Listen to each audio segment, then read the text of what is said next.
नमस्कार, स्वागत है आपका मेरे सत्यमेव जयते चैनल में और मैं हूं डॉक्टर हरीश चंद्र लखेड़। उत्तराखंड की भारतीय जनता पार्टी में कांग्रेस से भी ज्यादा गुटबाजी तेज हो रखी है। ये कह सकते हैं कि वहां पे दो गुट ऐसे बन चुके हैं कि जो एक दूसरे को देखना भी पसंद नहीं कर रहे। और आपको ये बताने की जरूरत भी नहीं, आप जानते हैं कि जैसे पौड़ी गढ़वाल की जो जिला अध्यक्ष चुनी गई और उनको एक खेमे ने, और आरोप लगा कि ये कह सकते हैं कि मुख्यमंत्री खेमे ने, पुष्कर सिंह धामी के खेमे ने क्षेत्र के सांसद अनिल बलूनी, मंत्री धन सिंह रावत और सतपाल महाराज के साथ फोटो खिंचवाने से रोक दिया।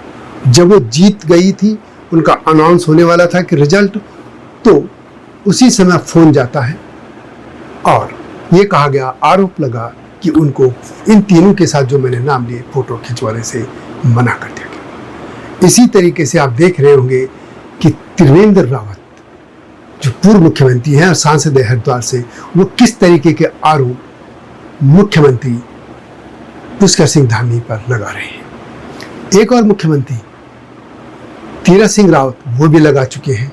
वो तो पूरा प्रशासन पे भी, इससे बढ़िया तो उत्तर प्रदेश ही था, वो ये कह रहे हैं। और एक और बात, दिल्ली में एक मीटिंग हुई थी जिसमें प्रदेश अध्यक्ष और प्रभारी के साथ वहाँ के लोकसभा के जो सांसद हैं उनकी मीटिंग बुलाई थी, लेकिन उसमें जो अनिल बलूनी है वो तो गए नहीं और त्रिवेंद्र सिंह रावत मीटिंग में गए और मुश्किल से 2-4 मिनट के बाद ही वापस चले गए। उसमें मुख्यमंत्री भी थे। आखिर ये गुटबाजी कहाँ ले जा रही भारतीय जनता पार्टी को? ऊपर से वहां पे आपने देख ही लिया होगा कि किस तरीके से हिमांशु चमोली जैसे कांड हो रहे हैं। इस मुद्दे पर मेरे साथ बात करने के लिए हैं देहरादून से वरिष्ठ पत्रकार और देहरादून और कानपुर में राष्ट्रीय सहारा के न्यूज एडिटर रहे दिनेश सेमवाल शास्त्री जी। तो शास्त्री जी, स्वागत है आपका मेरे सत्यमेव जयते चैनल में। ये बताइए, देहरादून में क्या चल रहा है? ये भारतीय जनता पार्टी, जिसे जो खुद भी दावा करती है कि वो विश्व की सबसे बड़ी पार्टी तो है ही, अनुशासित पार्टी भी है, लेकिन उस पार्टी में गुटबाजी जो है वो कांग्रेस से भी ज्यादा दिख रही है। कोई मीटिंग से उठ के चले जा रहा है, कभी सांसदों को, जिला पंचायत अध्यक्ष जो नया चुना जाता है उसको मिलने से रोक दिया जाता है, फोटो खिंचवाने से। आखिर ये क्या हो रहा है उत्तराखंड में भारतीय जनता पार्टी में? भारतीय जनता पार्टी अपने को बेशक अनुशासित कहती हो, लेकिन ये चीजें कागजों में ज्यादा है, धरातल पे कम है। आपने देखा होगा कि अभी दिल्ली में, ये ज्यादा पुरानी बात नहीं है, संसद का सत्र समाप्त हुआ।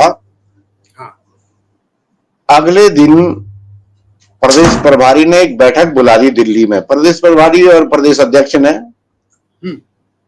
उसमें 5 एमपी आते हैं और हरिद्वार के जो मेंबर पार्लियामेंट है हमारे त्रिवेंद्र सिंह रावत, जो भूतपूर्व मुख्यमंत्री भी हैं, वो जाते हैं और 1.5 मिनट बाद बाहर आ जाते हैं।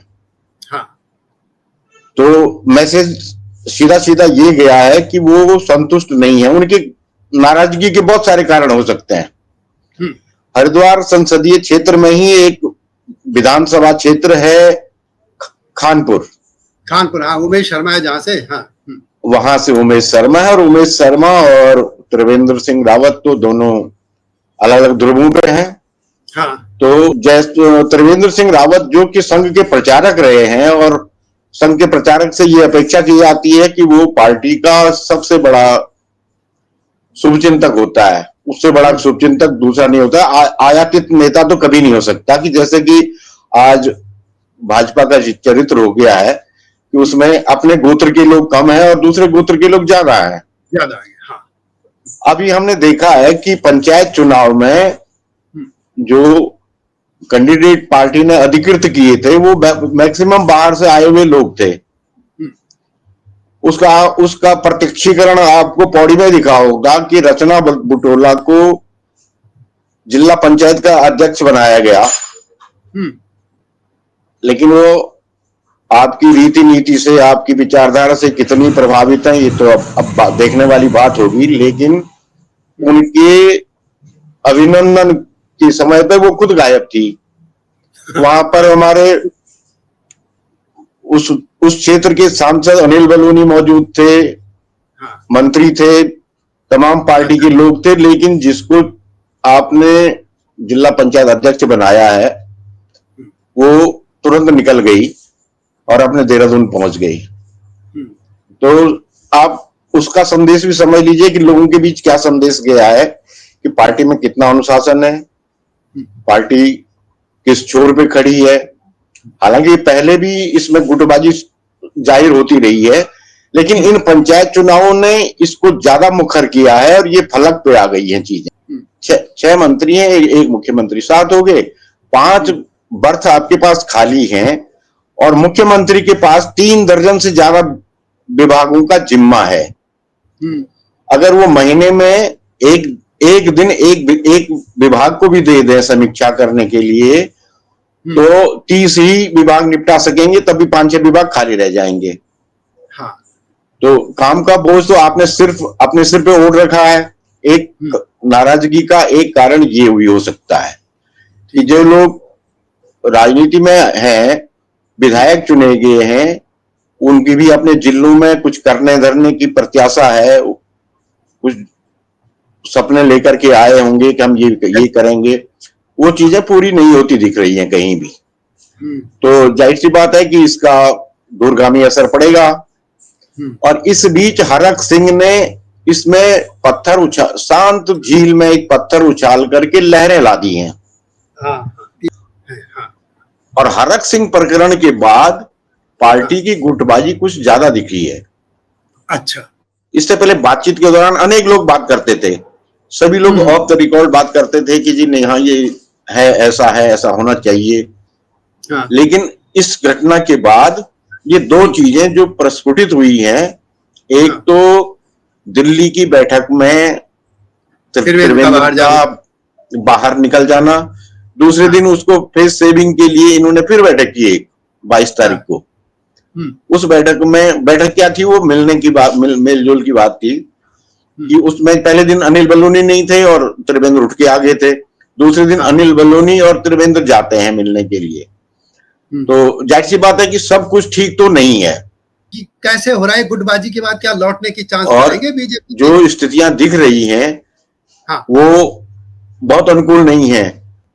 नहीं, ये मैं कह रहा हूं कि यदि बीजेपी में गुटबाजी ही रहती है, दूसरी तरफ हरीश रावत एक्टिव हैं अभी भी, और कांग्रेस में ऐसा नहीं है कि कोई एज का कोई फैक्टर हो, वहां तो बहुत 80-80 साल के उनके पार्टी के अध्यक्ष भी हैं, मल्लिकार्जुन खड़गे, 80 से ऊपर। आप हरीश रावत से पहले देख लीजिए ना, खंडूड़ी जी के टाइम पे भी इसी तरह की गुटबाजी हुई थी।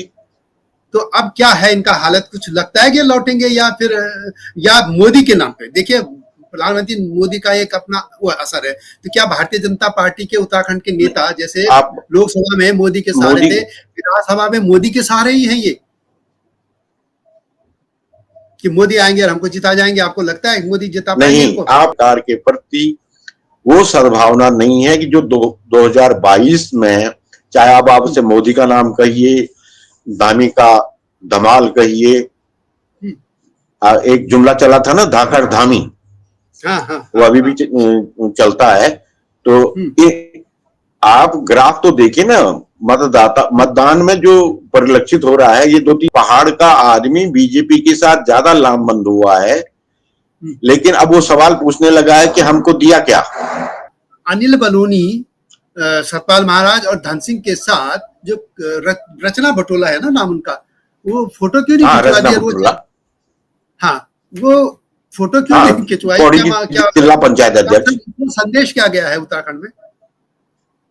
वो फोटो खिंचाने के लिए तैयार नहीं है। इसको बता देता, मेरे पास जो दिल्ली में सूचना आई, ऐसा हुआ कि जिला पंचायत की जब ये महिला चुनी गई तो उसका नाम जब घोषित करना था तो साफ हो जाता कि जीत रही है, तो उधर अनिल बलूनी, सतपाल महाराज और धन सिंह रावत बैठे थे कि जैसे ही इनका प्रमाण पत्र मिलता है फिर जुलूस निकालेंगे, फोटो खींचेंगे, जो भी होगा कार्यक्रम होना था।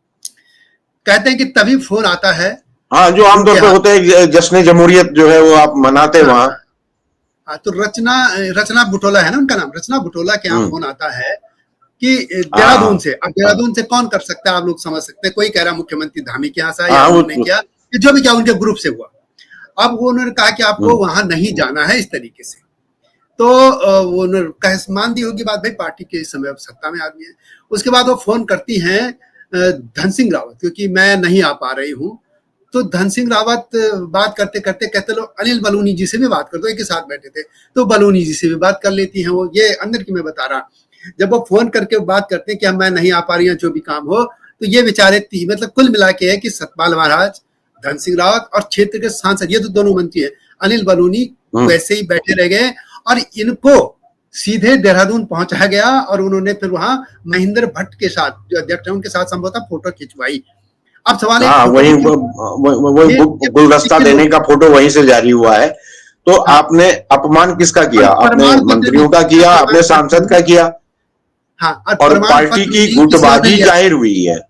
जो चीज, जिन चीजों के लिए बीजेपी जानी नहीं जाती है, वो चीजें हुई हैं। हाँ, तो अब इसका क्या असर पड़ रहा है, वहां पे क्या माहौल है, देहरादून में क्या करें, लोग क्या कह रहे हैं, ये क्या चर्चा हो रही है इसमें, या अखबार क्या लिख रहे हैं? देहरादून से ज्यादा चर्चाएं पौड़ी में है कि जिला पंचायत की जो अध्यक्ष चुनी गई, वो उनके पिछले कार्यकाल में कुछ ऐसे घटनाएं भी हुई हैं कि वो काफी मतलब क्या कहें, बेहतर शब्द तो यही हो गया कि काफी चर्चित हुई है वो। लोकप्रिय तो नहीं कहेंगे। अगर मोदी के नाम का भी ले लेंगे तो मोदी 2027 में कितना बचा लेंगे? हाँ, हिमाचल में तो नहीं बचा पाए, कर्नाटक में नहीं बचा पाए। अपना काम तो करना पड़ेगा। खुद मोदी ने यहाँ दिल्ली में एनडीएमसी का जो कॉन्फ्रेंस हॉल है, यहाँ पे मीटिंग हुई थी, इनकी राष्ट्रीय कार्यकारिणी थी संभवतः। मोदी ने खुद कहा था कि मेरे नाम पर कब तक चुनाव लड़ोगे, जीतोगे, खुद भी काम करो, खुद भी जीतने की अपनी क्षमता बनाओ, मादा बनाओ कि तुम। तो ये लोग अभी भी लगता है मोदी के ही नाम पे उत्तराखंड की भारतीय जनता पार्टी लगी है। संकेत 27 के लिए अच्छा तो नहीं है। इनको समय रहते इसको अपने को घर को दुरुस्त करना चाहिए। सारी चीजें जो बेपटरी हो रही हैं, और बेपटरी वही हो रहा है कि आप 3 दर्जन से ज्यादा विभाग खुद संभाले हुए हैं, सब विभाग संभल नहीं रहे हैं, अफसर अपनी मनमर्जी कर रहे हैं। तो मैसेज तो यही गया ना कि लोगों का भरोसा खत्म, इकबाल खत्म हो जाता है सरकार का, लोगों का भरोसा टूटता है। भरोसा टूटता है तो लोगों के पास सिर्फ और सिर्फ एक मौका होता है, चुनाव। उसके अलावा लोग क्या कर सकते हैं? ज्यादा से ज्यादा देहरादून आकर के धरना प्रदर्शन कर लेंगे, इससे ज्यादा तो कुछ नहीं ना। सर पटक के चले जाएंगे वापस, कितने दिन रुकेंगे? लेकिन जो वोट की चोट होती है, वो 5 साल में जब मौका मिलता है तो वो बहुत गहरी चोट होती है। और जब आपके आभा मंडल का शीशा चटकता है, उसके टुकड़े टुकड़े होते हैं, तो वो पीड़ा सिर्फ देहरादून नहीं सुनाई देगी, वो दिल्ली में ज्यादा गंभीर होगी।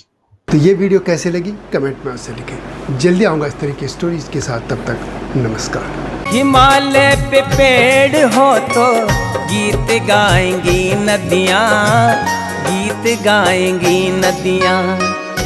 पेड़ों पे चिड़िया है तो गीत गाएंगी नदियाँ, पेड़ों पे चिड़िया है तो गीत गाएंगी नदियाँ। माँ की लोरी जैसे होते हैं नदियों के गीत।